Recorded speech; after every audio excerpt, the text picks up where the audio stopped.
Welcome to Jason Mitchell Outdoors Television. Join us as we showcase some of the greatest hunting and fishing opportunities across the Midwest.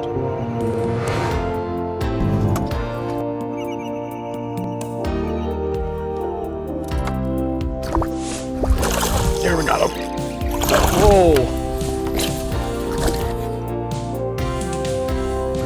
There's a fish. Oh, just like that.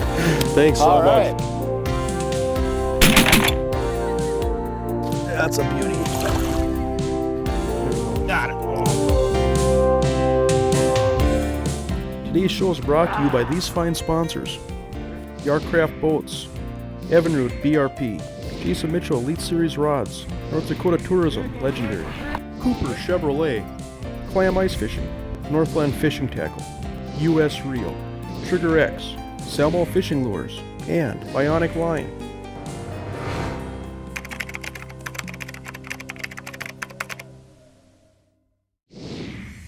Follow Jason Mitchell Outdoors online at jasonmitchelloutdoors.com or become a fan on Facebook.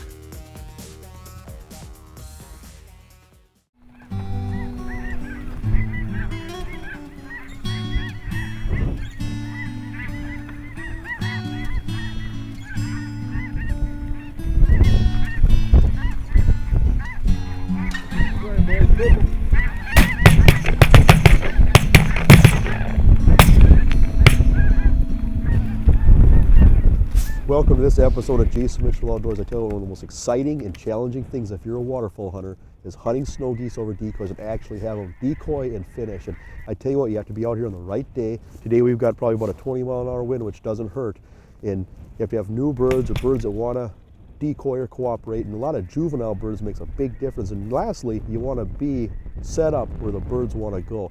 You get those different combinations working for you. It's one of the most exciting thing there is if you're a goose hunter or a duck hunter or a waterfowl hunter.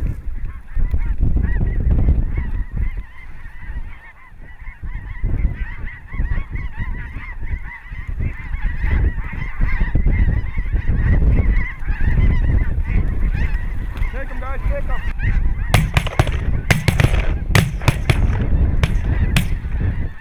When I was a kid growing up, waterfowl hunting and snow geese in particular was a lot different in the sense that, you know, there wasn't that many big spreads. People weren't using decoy trailers, and a lot of times we'd make our own decoys. I've shot geese before over bleach jugs, white napkins. You know, we just throw anything out in the field to turn that field white, and the geese would come in. This is, you know, early 80s or so. And then about the early 90s or so, maybe late 80s, snow goose hunting got pretty difficult for decoy hunters. What was happening is that there weren't that many juvenile birds. And so we had some pretty lean years. I remember 92 was a tough year, 93. And now we've got really high concentrations, high numbers of juvenile birds.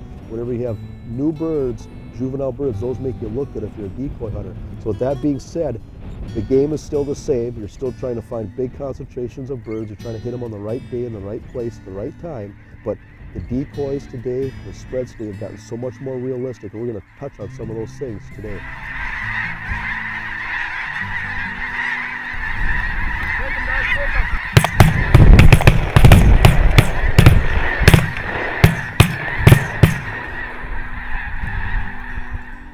On today's show, we're set up about 40 miles southwest of Devil's Lake, and through this area each year in the heart of the Central Flyway, an epic migration takes place.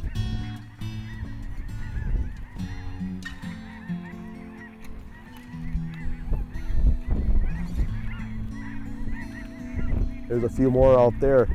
You know, when we're focusing on those juvenile birds, more is better. Oh, here comes some right here. Big spreads. I really do believe in big spreads. Put out a lot of decoys. Put out everything you've got. With that being said, you know, the full bodies are obviously the most realistic decoy, but you know, if you're putting out 1,000 decoys, it's kind of hard to put out 1,000 full bodies. It's hard to even get them out in the field or have a trailer big enough. So a lot of times we're mixing full bodies with wind socks or silhouettes to add that realism and then combine it with movement. That's a pretty deadly combination, especially if you have any wind. There's a lot of different decoys out there. Silo sock, deadly decoys, they all make a pretty good wind sock. The most durable full body out there by far that's a realistic decoy is those Dakota full bodies. Are one piece. You can kick them into your trailer if you want when you're done. You're not going to really do anything to break them. The other thing that's really gotten on really big here the last few years is using these flyers and putting them on long poles so that wind can catch them and kind of move them around, and they look like flocks of geese landing. And you'll see with some of these birds today, the juveniles really key in on that. Here we got some more coming right here.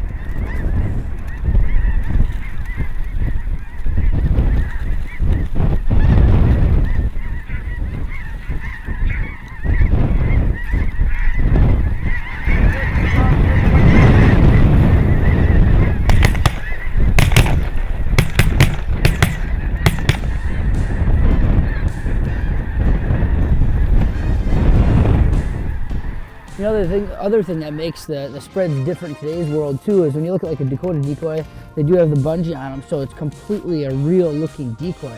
Felded heads and non-felded heads have made the change from 5 to 10 years ago when it was just the Bigfoot. Well, now Dakota really has the market, all because of the motion. Stakes stay connected at 100%, so at any point you can throw them in the trailer and go. But the nice thing is they're motionless out on the wind, so as the wind moves, the decoys move with it. No matter if you're using a spring base or a field stake, motion's key.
Follow Geese and Mitchell Outdoors online at geeseandmitchelloutdoors.com or become a fan on Facebook. Welcome back to today's show. You know, the overpopulation of snow geese has many biologists worried because of the breeding habitat in the tundra.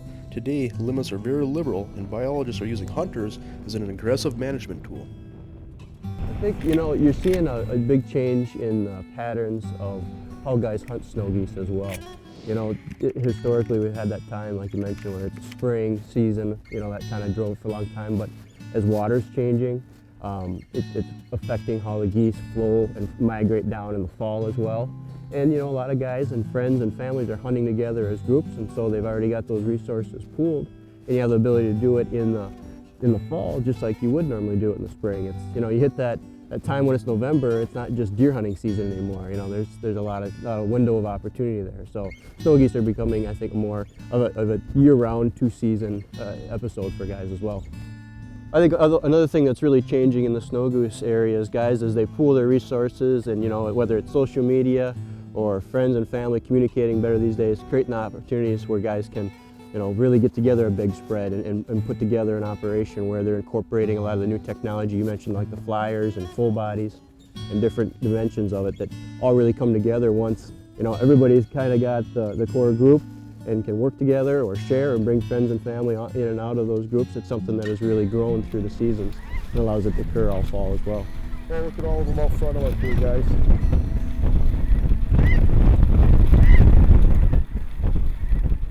Take them.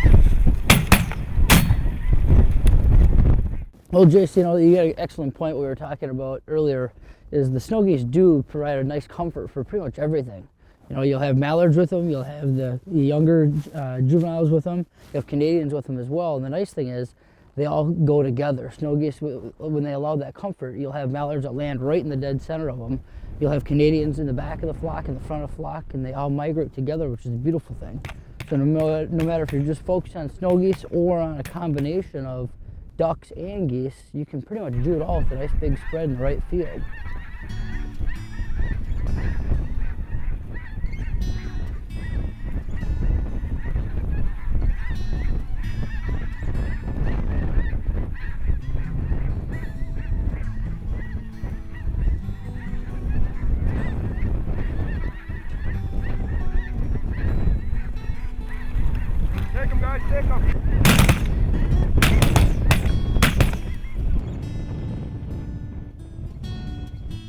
You know, folks, when everything comes together and those snow geese actually decoy, it is special. It's one of the most marvelous miracles you're ever going to see if you're a waterfowl hunter. We even shot a banded bird today, had over a 60 bird day, all the stars lined up. Is it always this good? Absolutely not, but when it is, it's something you'll never forget. If you'd like to find out more information on hunting in North Dakota, I urge you to contact the North Dakota Tourism by contacting their website at northdakotalegendary.com.